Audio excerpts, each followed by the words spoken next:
Менің есімім Жанзел Дастанқызы. Жасым 8-де. Біз отбасымызбен бірге Шымкент гарнизонының әскери қалашығында тұрамыз. Әскери қалашығымыз өте әдемі және соңғы заман үлгісіне сай құрастырылған. Мен осы қалашықта есейіп, қоршаған ортаны таныдым. Балабақшаға барып, достарымды тауып, мектепке де келдім. Менің әскери қалашығым басқа қалашықтарға қарағанда әдемірек болып көрінеді. Менің көшем, менің үйім, менің мектебім мен үшін ыстық. Себебі мұнда менің отбасым, менің достарым бар. Қалашығымызда балаларға арналған ойын алаңдары мен саябағы бар.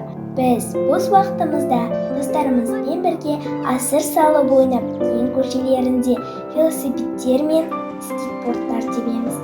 Бұдан бөлек спортшыларды дайындайтын футбол, волейбол, шахмат сынды ойын түрлерінен арнайы орталықтар жұмыс істейді.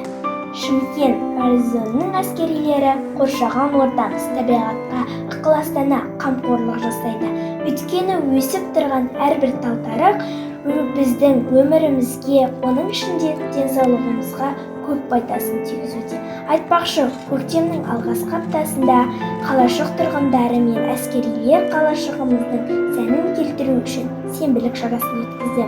Үлкен ағалардың жаңадан көптеген гүлзарлар ашқанын, көшелерді сырлап ақтағанын көрдім. Маған өте қатты ұнады. Ал өзімнің тұратын үйіме келсем, бөлмелері өте кең және қыста жып-жылы. Өзімнің бөлек бөлмем де бар.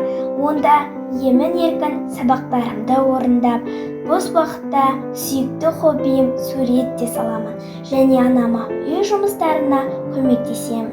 Мен осындай керемет қалашықта тұрып жатқанымды мақтан етемін.